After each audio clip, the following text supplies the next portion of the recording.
Hello प्यारे विद्यार्थियों, good morning, नमस्कार, राधे राधे। आप सभी का फ्यूचर कोचिंग क्लासेस में बहुत बहुत स्वागत है। आज प्रश्नों का महाकुंभ सीरीज 13 होने वाला है। अभी तक हम लोगों ने सीरीज 12 देखा हुआ है और पिछले 2 सीरीज में आपने पार्टनरशिप से क्वेश्चन देखा था।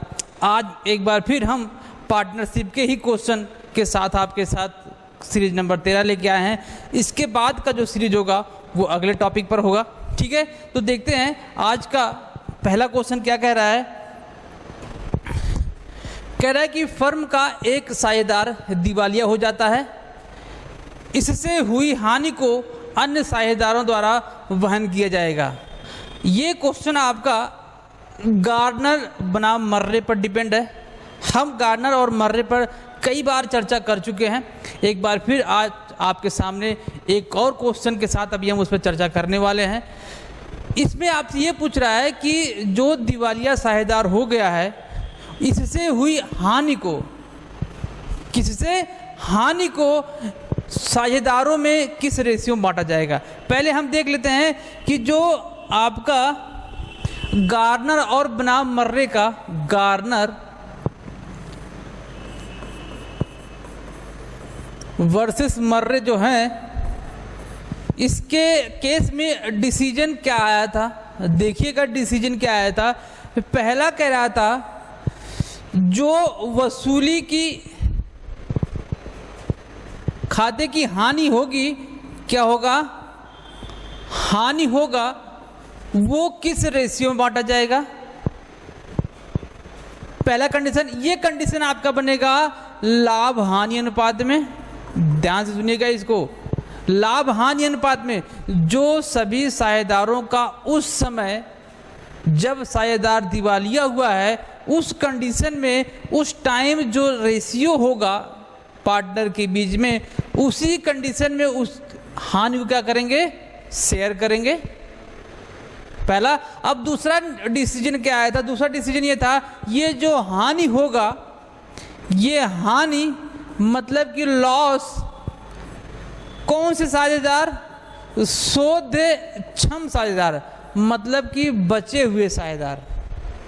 शोधक्षम साझेदार किस रेशियो में इसको बांटेंगे,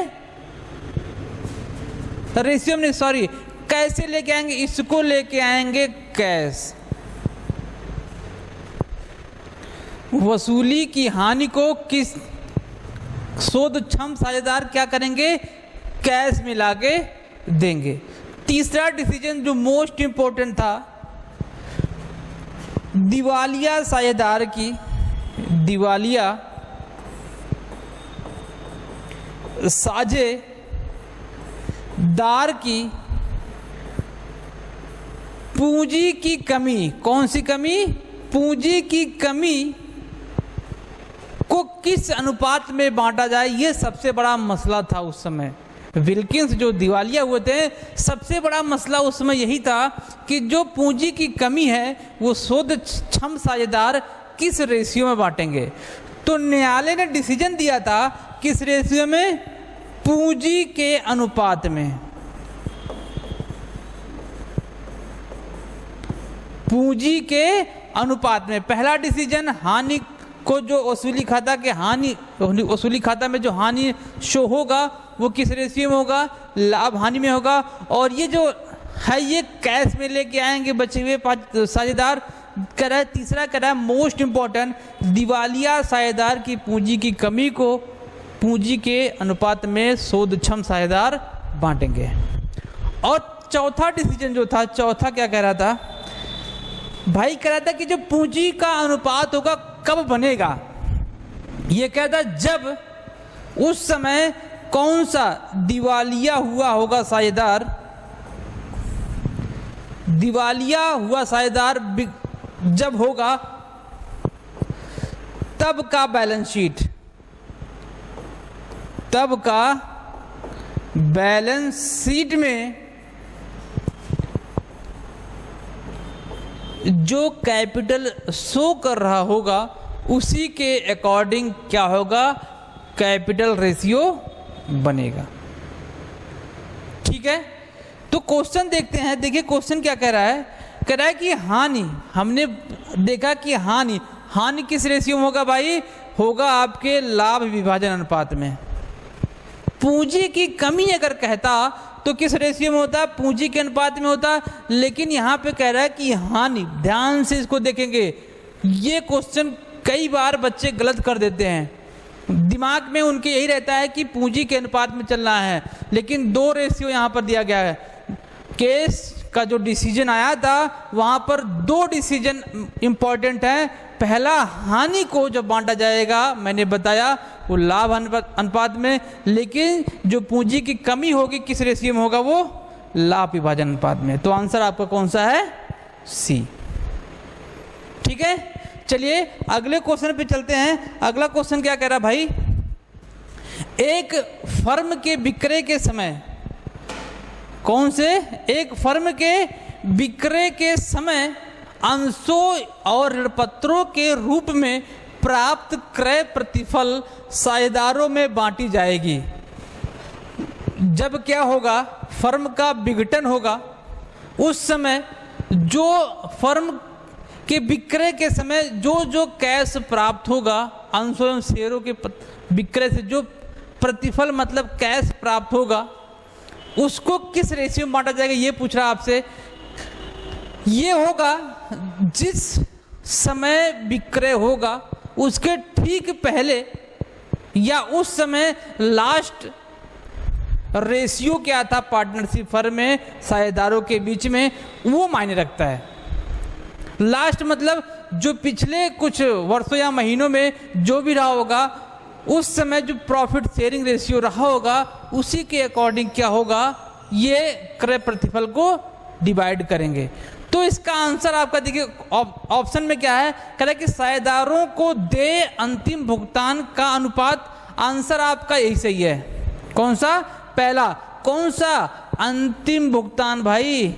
अंतिम भुगतान हम ध्यान रखेंगे जब क्रय प्रतिफल का बंटवारा करने की बात होगा, तो हम अंतिम प्रतिफल को अंतिम भुगतान का जो रेशियो होगा उसको ध्यान में रखेंगे।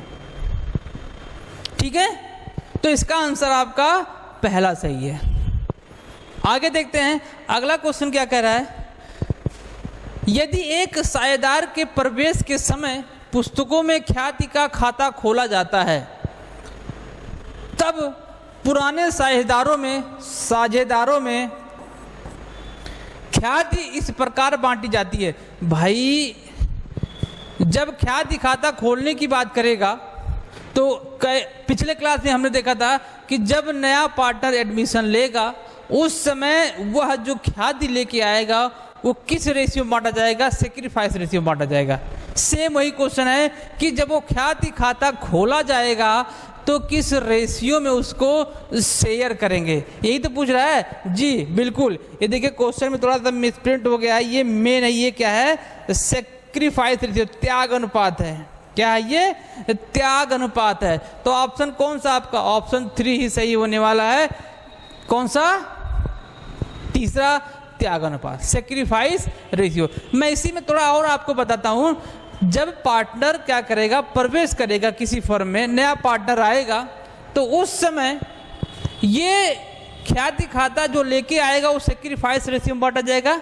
ये आपको ध्यान रखना है। लेकिन अगर बोल दे कि जब नया पार्टनर आ रहा है उस समय यदि पहले से उसके बैलेंस शीट में, फर्म के बैलेंस शीट में क्या हो? गुडविल शो कर रहा हो, गुडविल शो कर रहा हो, तो इसको क्या करेंगे? ऐसा क्वेश्चन यहां पर बन सकता है। 2 क्वेश्चन यहां से बना, एक तो ये आपके सामने है। दूसरा क्वेश्चन क्या बन सकता है कि गुडविल पहले से ही बैलेंस शीट में शो कर रहा हो, तो इसको कैसे शेयर करेंगे? शेयर किया जाएगा old partner in old ratio. कौन से रेशियो में? Old partner in old ratio में इसको शेयर करेंगे। कौन सा? जो पहले से ही बैलेंस शीट में गुडविल शो कर रहा होगा। कब? जब नया पार्टनर प्रवेश कर रहा होगा। ठीक है, ओल्ड पार्टनर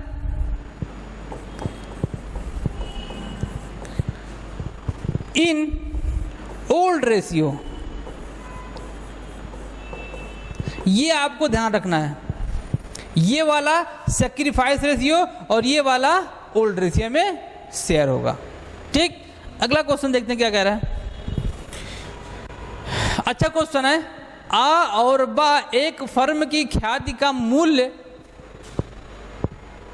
30,000 रुपये है। पुस्तकों में इसे 12,000 रुपये शो किया गया है, प्रदर्शित किया गया है। सा 1/4 भाग हेतु प्रवेश किया गया है, तो उसे ख्याति के लिए कितनी राशि लानी चाहिए, वह क्या होगी। जब ऐसा क्वेश्चन आए तो कई विद्यार्थी क्या करेंगे, कोई तो इस पे निकाल देगा, कोई इस पे निकाल देगा और आंसर यहीं पे हो जाएगा गलत। ऐसा कुछ नहीं होने वाला है।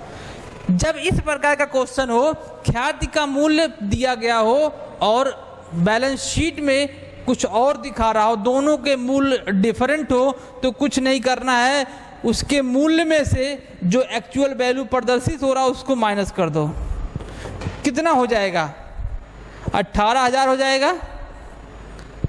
अब इस 18,000 पे कह रहा है कि सा को कितना लेके आना है, 1/4। अगर वो प्रॉफिट पा रहा तो 1/4 इसको निकालेंगे तो 4 चौक 16, 2 बचा, इसके बाद यहाँ 4 चौक 16, 20 हो गया, 20, 5 चौक 20, 4500 रुपये वो लेके आएगा। आंसर में है 45 रुपये, जी बिल्कुल, पहला ही आंसर आपका सही है। 4500 रुपये की गुडविल कौन, सी लेके आएगा।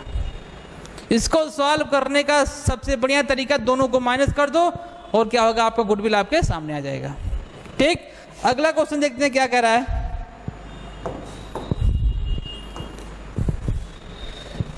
वसूली खाता है। देखिए भैया क्या आ गया, देखने में बड़ा ही छोटा क्वेश्चन लग रहा है, लेकिन ये टीजीटी पीजीटी का सबसे फेवरेट क्वेश्चन है। कई बार आपके पेपर में छपा हुआ है ये क्वेश्चन। वसूली खाता है, कौन सा खाता, यहाँ पर आपको 3-4 खाते बताए गए हैं, स्मारक खाता, व्यक्तिगत खाता, वास्तविक खाता, नाम मात्र खाता। पहले तो देख लीजिए व्यक्तिगत खाता। व्यक्तिगत खाता में क्या होता है, किसी कंपनी, किसी संस्था, चाहे वो आर्टिफिशियल हो, चाहे नेचर वाला हो, प्राकृतिक हो, सब नाम होगा तो क्या आएगा, व्यक्तिगत खाता। संपत्तियों का नाम आएगा तो किसी संपत्ति, कोई संपत्ति अगर आएगा तो कौन सा, वास्तविक खाता। नाम मात्र खाता में क्या आएगा, व्यय, लाभ, हानि, ये सब अगर कहाँ आएंगे, कहीं पर आते हैं तो उसको क्या कहा जाता है, नाम मात्र खाता। अब वसूली खाता होता क्या है, वसूली खाता भाई बनाया कब जाता है, विघटन के समय बनाया जाता है, आपको पता है। विघटन के समय बनाया जाता है वसूली खाता। जब फर्म बंद हो रही हो, विघटित हो रही हो, तो वसूली खाता बनाया जाता है। उस समय संपत्तियों को विक्रय करने से और दायित्वों का पेमेंट करने से जो बचता है वो प्रॉफिट कहलाता है। ध्यान रखिएगा, वसूली खाते का जो बैलेंस आता है वो प्रॉफिट कहलाता है, और जहां प्रॉफिट की बात करेगा तो क्या कहलाएगा, वो नाम मात्र खाता कहलाएगा। क्या कहलाएगा, नाम मात्र खाता आपका कहलाएगा। ठीक, चलिए अगले क्वेश्चन पे चलते हैं। अगला क्वेश्चन करेगा कि साझेदारी जब भंग की जाती है तो ख्याति खाते को बंद किया जाता है, हस्तांतरित करके कहां पर। जब साझेदारी को भंग मतलब सेम क्वेश्चन, विघटन के समय ख्याति को बंद करना है तो कहां पर, अभी मैंने बताया वसूली खाता में उसको ले जाया जाता है, क्योंकि ख्याति हमारा संपत्ति होता है, और जब विघटन होता है तो संपत्तियों को और दायित्वों को सेटअप करने के लिए वसूली खाता बनाया जाता है। वसूली खाता में उसको ले जाके ख़त्म करते हैं, वसूली खाता। और वसूली खाता को लेके जाएंगे तो कहाँ पर लेके जाएंगे, डेबिट साइड में। कहाँ पर, डेबिट साइड में। तो एंट्री क्या बन जाएगी, realisation account debit to goodwill account. ठीक, इसका आंसर आपका क्या हो गया, चौथा, वसूली खाता। नेक्स्ट क्वेश्चन देखते हैं क्या कह रहा है। फर्म के विघटन की स्थिति में अंत में पूंजी खाते बंद किए जाते हैं। अब बताइए, विघटन के समय जब कैपिटल अकाउंट क्लोज किया जाता है तो उस समय क्या लिखा जाता है, ये पूछ रहा है। किस खाते में जाके बंद किया जाता है, क्या सीडी किया जाता है, हमेशा तो हम सीडी करते थे, विघटन के समय सीडी किया जाएगा, नहीं। विघटन के समय भाई सीडी नहीं होता है, वहाँ पर लिखा जाता है टू कैश या बाई कैश, टू बैंक या बाई बैंक का प्रयोग किया जाता है। मतलब कि कैश और बैंक का प्रयोग किया जाता है कब? जब फर्म का विघटन होगा, उस समय कैपिटल अकाउंट को क्लोज जब करेंगे तब। बात समझ आए ना? तो इसका मतलब आंसर क्या है? आंसर 3 आपका सही होने वाला है। रोकड़ और बैंक खाते में ले जाके उसको खत्म करेंगे। ठीक, चलिए नेक्स्ट क्वेश्चन पे चलते हैं। क्या कह रहा है कि एक फर्म के विघटन पर साझेदारी की पत्नी से लिए गए ऋण को माना जाता है। अब ये कह रहा है कि एक फर्म का जब विघटन हो रहा है तब जो साझेदार की पत्नी से लोन लिया गया है उसे क्या मानते हैं? देखिए ऑप्शन में क्या कह रहा है, साझेदार से लिया गया ऋण, तो पत्नी तो साझेदार है नहीं, पत्नी का हस्बैंड वो साझेदार है, तो किससे लिया गया है? पत्नी से लिया गया है। तो पहला ऑप्शन क्या हो गया? गलत हो गया। दूसरा कह रहा है बाहरी पक्ष का दायित्व। जी बिल्कुल, क्या है? पत्नी एक बाहरी दायित्व के कैटेगरी में आ जाएगी। तो आंसर आपका कौन सा हो जाएगा? बी, बाहरी पक्ष का दायित्व कहलाएगा। ठीक है, नेक्स्ट क्वेश्चन पे चलते हैं। क्या कर रहा है अगला क्वेश्चन? यदि कोई अवयस्क साझेदारी में, ध्यान से पढ़िएगा, वयस्क होने पर साझेदारी में बने रहने का निर्णय करता है, तो फर्म के दायित्व के प्रति वह किस तिथि से उत्तरदायी होगा? बहुत ही जबरदस्त क्वेश्चन। क्या है? बहुत ही जबरदस्त क्वेश्चन। आपका जो ये सीरीज चल रहा है पार्टनरशिप का, जो इस समय हम पार्टनरशिप का टॉपिक लेके चल रहे हैं सीरीज में, वो इस टाइप के क्वेश्चन आपके पेपर में जरूर से जरूर मिलेंगे। ये क्वेश्चन नहीं होगा तो इस टाइप के जरूर होंगे, लेकिन होंगे जरूर। ठीक है, तो पढ़ते रहिए और नोट डाउन भी करते रहिएगा। ठीक है, क्या कह रहा है? अब ये कह रहा है कि एक साझेदारी फर्म है, वो अवयस्क की स्थिति में साझेदारी फर्म में आया था। कह रहा है कि वयस्क होने की जब स्थिति होगी, जब वो वयस्क हो जाएगा, तो ये कह रहा है कि निर्णय लिया गया कि दायित्व के प्रति वह किस तिथि से, वह साझेदार जो अब वयस्क हो गया है, वह किस तिथि से फर्म के दायित्व के प्रति लायबल हो जाएगा। तो जब ऐसा कंडीशन हो जाएगा, जब वह पार्टनरशिप फर्म में साझेदार बनने के लिए तैयार हो जाएगा, तो ऑप्शन में देखिए कहीं दिया गया है फर्म के लाभ के लिए, जब से वह फर्म में शामिल हुआ होगा तब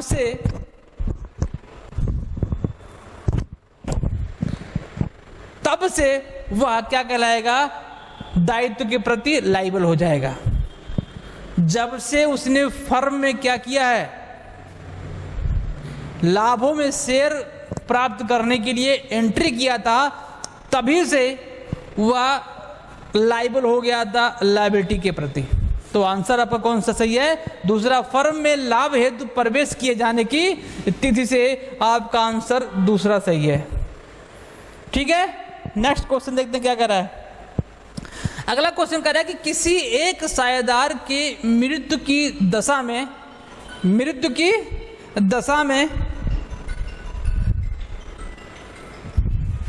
एक मिनट,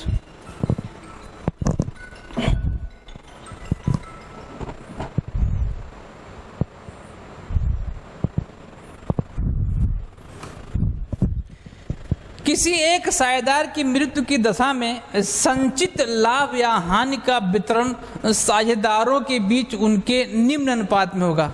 एक बार फिर से आपके सामने बहुत ही जबरदस्त क्वेश्चन है। क्या कह रहा है कि जब मृत्यु हो रही है, कोई मर रहा है पार्टनर, अब उस समय क्या होगा?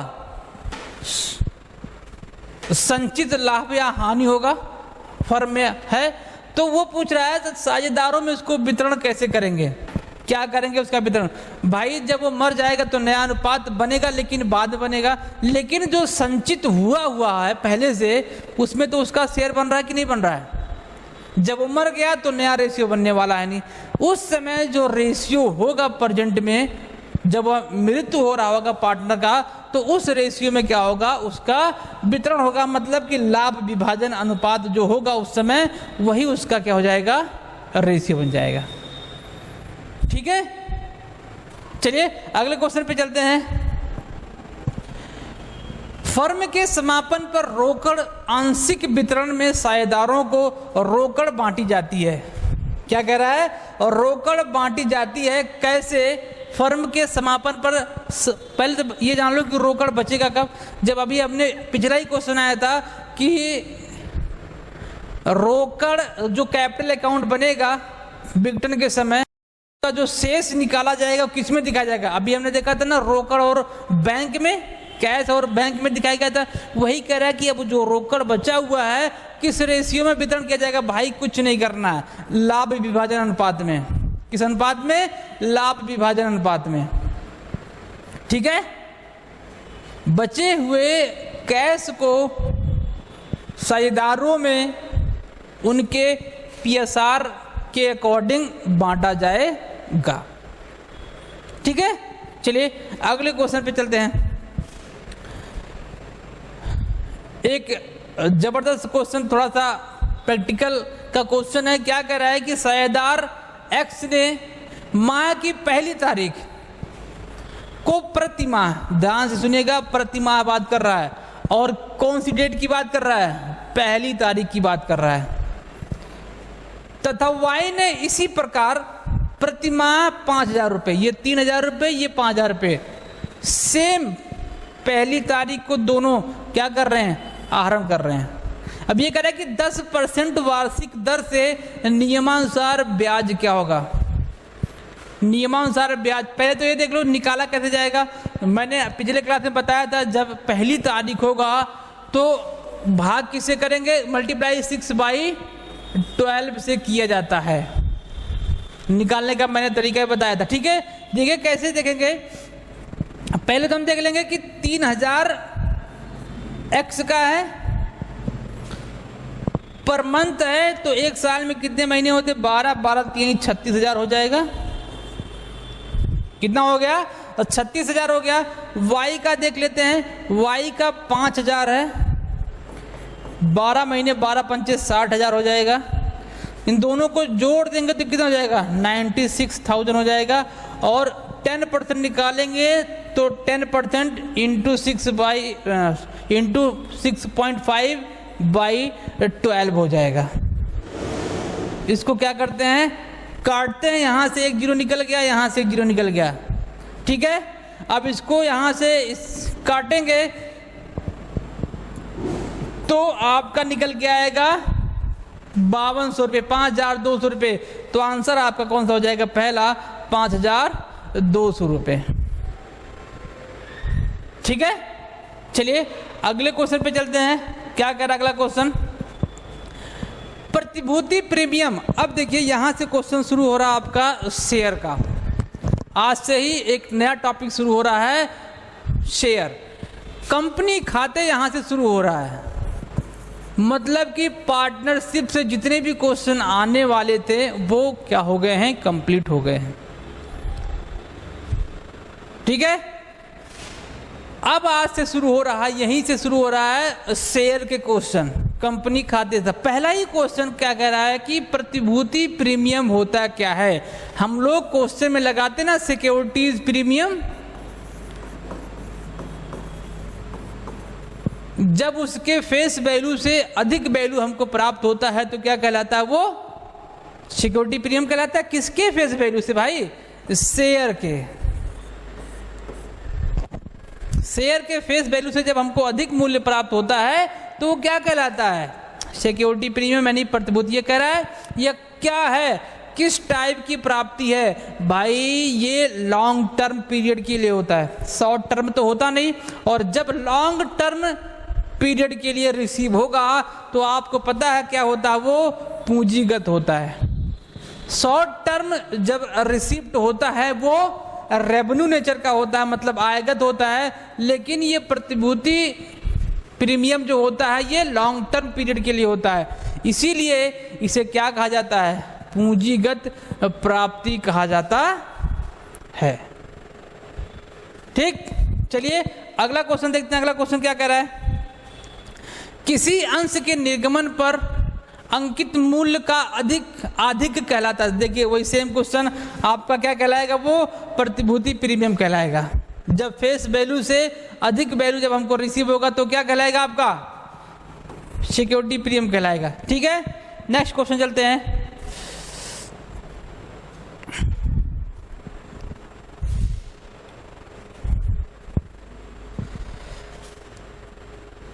अगला क्वेश्चन कह रहा है कि शेयर अलॉटमेंट अकाउंट इज मतलब अंश आवंटन खाता होता है। क्या होता है, अंश आवंटन खाता होता है। अब देखिए अभी हम लोगों ने वसूली खाता पढ़ा था, वसूली खाता क्या था, नॉमिनल अकाउंट था। ये कौन सा खाता होता है भाई, आप आवंटन का मतलब समझ रहे हो क्या होता है ना, जब शेयर इशू किया जाता है, जो एप्लीकेशन शेयर होल्डर के द्वारा कंपनी को दिया जाता है, उसके बाद कंपनी जब शेयर को उस जनता को देती जिसने एप्लीकेशन दिया था, वही क्या कहलाता है, आवंटन कहलाता है। और आवंटन किसके लिए हुआ, किसी व्यक्तिगत पर्सन को दिया गया है, किसी आदमी को दिया गया है ना। तो ऐसे केस में जब वहां पर किसी व्यक्ति का नाम आ जाए तो वो क्या कहलाता है, पर्सनल अकाउंट कहलाता है। ये किस टाइप का इसका नेचर है, व्यक्तिगत खाते का नेचर होता है। किसका, आवंटन खाते का। ठीक, चलिए अगला क्वेश्चन देखते हैं। अगला क्वेश्चन क्या कह रहा है,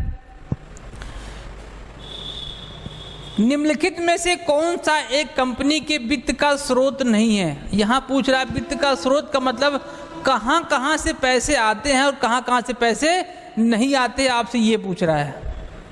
ठीक है, क्या क्या देखिएगा, समता अंश जब निर्गमन करेंगे तो पैसा आएगा, बिल्कुल आएगा। आपसे पूछ रहा नहीं, वित्त का स्रोत नहीं है। क्वेश्चन को लास्ट तक जरूर पढ़ो, ध्यान से पढ़ें। अगर यहीं पे लगा देंगे वित्त का स्रोत तो पहला ही आंसर करके चले आएंगे, जल्दीबाजी में टाइम नहीं होगा तो पहला ही आंसर करके चले आएंगे, हाँ यहाँ से तो पैसे आते हैं। तो क्वेश्चन को बहुत ध्यान से पढ़ेंगे। नहीं पूछ रहा है पूर्वाधिकार जब हम निर्गमित करेंगे तो पैसे यहाँ से आएंगे, तो वित्त का स्रोत ये भी है। अस्थाई संपत्ति, जी नहीं, अस्थाई संपत्ति क्या है, ये वित्त का स्रोत नहीं होता है। इसको जब हम परचेज करेंगे तो हमारे पास से पैसा चला जाएगा, तो ये क्या है, हमारा वित्त का सोर्स नहीं है। तो इसका मतलब आंसर सी सही होने वाला। ऋण पत्र भी हमारा वित्त का स्रोत होता है। डिबेंचर को जब हम इशू करते हैं तो उससे हमारे पास कैपिटल आता है, पैसे आते हैं, तो ये भी क्या है, फाइनेंस का एक सोर्स है। ठीक, चलिए अगला क्वेश्चन देखते हैं क्या कह रहा है। अभिदत्त पूंजी और याचित पूंजी में अंतर, मतलब कि subscribed capital and called up capital में डिफरेंट पूछ रहा है। इसका अगर दोनों को माइनस करेंगे तो इसका क्या रिजल्ट क्या क्या कहलाएगा, जो रिजल्ट होगा भाई, जो हमने क्या किया था, निर्गमित किया था, ठीक है, और उसको क्या किया गया, कॉल भी किया गया, और बीच में क्या बच गया, जो कॉल नहीं किया गया वो क्या कहलाएगा, अनकॉल कहलाएगा, मतलब आयाचित कहलाएगा। क्या कहलाएगा, अनकॉल्ड कैपिटल कहलाएगा। तो आंसर आपका कौन सा होगा, आयाचित पूंजी कहलाएगा। जितना हमने आपको दिया आपने याचित कर लिया, बाकी नहीं गया वो क्या कहलाएगा, आयाचित कैपिटल कहलाएगा। ठीक, ये बात समझेंगे ना, तो सी आपका आंसर सही है। अगला क्वेश्चन देखते हैं क्या कह रहा है।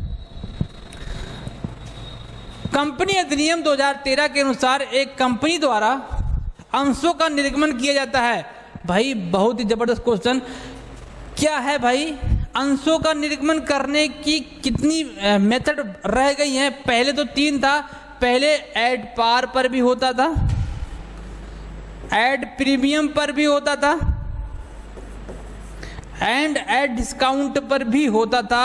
कौन से, कंपनी एक्ट 1956 के अकॉर्डिंग ये कह रहा है। लेकिन पूछ क्या रहा है, कंपनी एक्ट 2013 के अनुसार कौन सा विधि है, इसको निकाल दिया गया है। क्या कर दिया गया है, इसको निकाल दिया गया है। कह रहा है कि अब ये 2 पर, सम मूल्य पर और प्रीमियम पर, दोनों पर इसको इशू किया जाता है। कंपनी एक्ट 2013 कहता है, धारा 53 सेक्शन